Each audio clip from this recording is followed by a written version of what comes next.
Market প্লেসের বাইরে client খোঁজার method, freelancing tips for graphic designers. একটা প্রশ্ন দিয়ে শুরু করি, তুমি কি কখনো ভেবেছ ফাইবার বা আপওয়ার্ক ছাড়াও কি ক্লায়েন্ট পাওয়া যায়? হ্যাঁ, একদম যায়।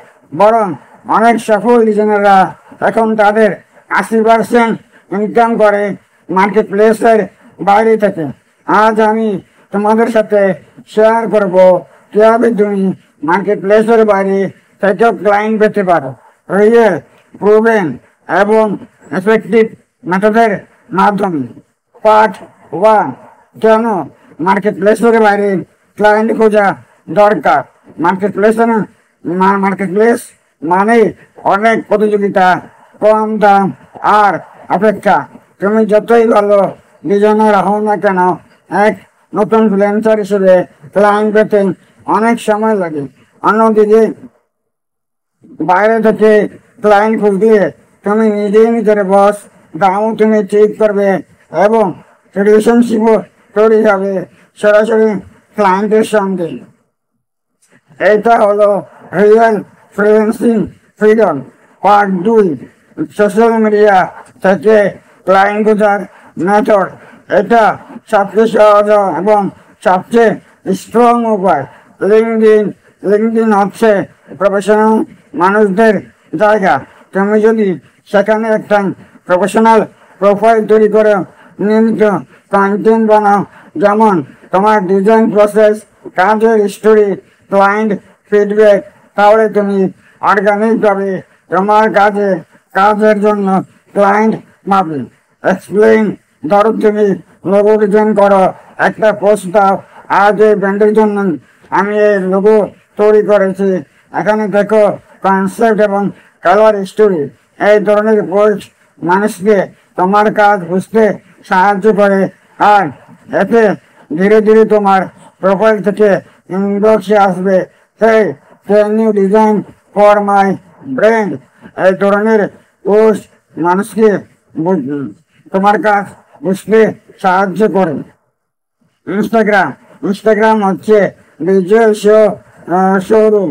তুমি যদি নিয়মিত তোমার ডিজাইন শেয়ার করো, রিল বানাও এবং তোমার বায়োতে স্পষ্ট করে লেখো তুমি কি কাজ করো, যেমন helping brand create unique logo and branding identity, তাহলে ক্লায়েন্টরা তোমার পেজ দেখে ইনবক্স করবে।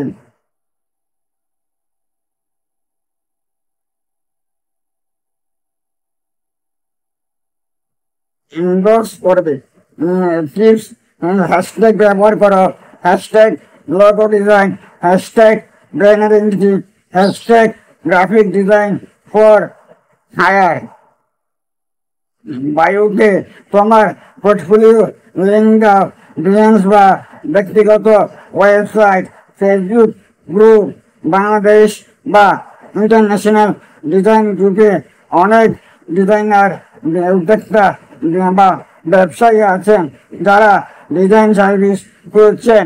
কিন্তু শুধু হায়ার পোস্ট দিলে হবে না, তুমি তোমার কাজ শেয়ার করো, সমস্যার সমাধান দাও আর মানুষের সঙ্গে কমিউনিকেশন শুরু করো।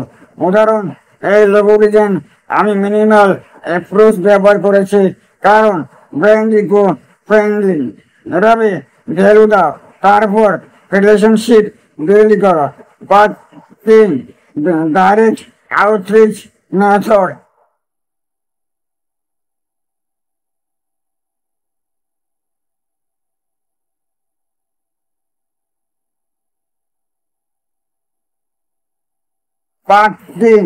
Direct outreach method. সবচেয়ে প্রফেশনাল উপায় হলো direct client outreach. Step 1, ideal client খোঁজো। ধরো তুমি ফিটনেস, রিয়েল এস্টেট বা ক্লথিং ব্র্যান্ড নিয়ে কাজ করতে ভালোবাসো। গুগল বা ইনস্টাগ্রামে গিয়ে খোঁজো নিউ ফিটনেস ব্র্যান্ড বা স্টার্ট আপ ক্লথিং ব্র্যান্ড। ওদের ওয়েবসাইট, ইনস্টাগ্রাম বা লিঙ্কডিন পেজে যা, স্টেপ 2, রিসার্চ, পার্সোনালাইজ। ওদের ব্র্যান্ড, কালার, মেসেজ সব বোঝো, তারপর একটা ইমেল বা ডিএম লেখো যা একদম পার্সোনালাইজ হবে। উদাহরণস্বরূপ, hey, Neil, I really love the clean design of your brain.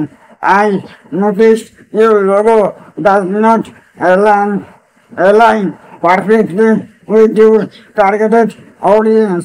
I am a graphic designer specialized in brand identity.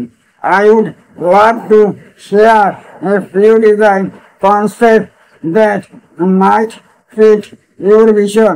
Would you be open to that? এইভাবে তুমি অফার দিচ্ছ না, ভ্যালু দিচ্ছ। Step 3, step 4, follow up. একবার পাঠিয়ে চুপ থাকো না, 3 দিন পর আবার ফলো আপ করো। পোলাইট ভঙ্গিতে এতে দেখা যাবে অনেকে রিপ্লাই দেয়, কারণ তারা দেখে তুমি সিরিয়াস।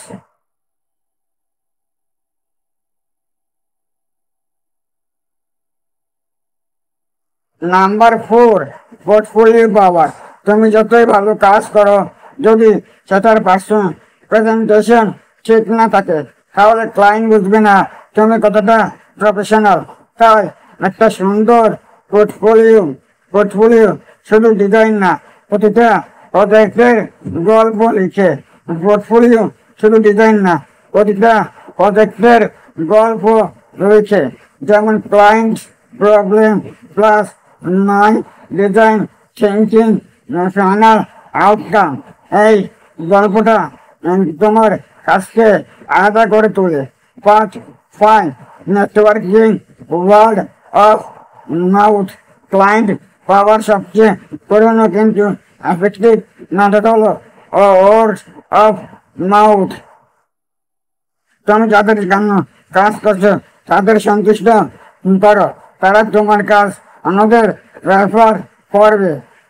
তারা যে কোনো নেটওয়ার্কিং ইভেন্ট, ওয়েবিনার বা অনলাইন ডিজাইন কমিউনিটিতে যোগ দাও, নিজের পরিচিত বাড়াও। I help small business with branding and design. এই একটা লাইন কখনো তোমার পরে ক্লায়েন্ট এনে দিতে পারে। Build personal brand. তুমি যদি মানুষের ভ্যালু দাও, টিম ডিজাইন, আইডিয়া, টিউটোরিয়াল, তাহলে ধীরে ধীরে তোমার পার্সোনাল ব্র্যান্ড তৈরি হবে। আর যখন তুমি মানুষের এক্সপার্ট হিসেবে যখন তোমাকে মানুষ এক্সপার্ট হিসেবে চিনবে, তখন ক্লায়েন্ট খোঁজার দরকার পড়বে না, তারা নিজেরাই তোমাকে খুঁজে নেবে। মার্কেট প্লেসের বাইরে ক্লায়েন্ট খোঁজা মানে একটা জিনিস, নিজেকে দৃশ্যমান করা, বিশ্বাসযোগ্যতা করা আর মানুষের সমস্যা সমাধান করা। তুমি যদি কনসিস্টেন্সি থাকো, কাজ করে যাও, কন্টেন্ট দাও, নেটওয়ার্কিং করো, রিসার্চ করো, তাহলে তোমার ক্লায়েন্ট লিস্ট দিন দিন বাড়বে। তুমি যদি ভিডিওটা শেষ পর্যন্ত দেখে থাকো, তাহলে সাবস্ক্রাইব করে লাইক দিন, ভিডিওটা শেয়ার করে সাথেই থাকুন।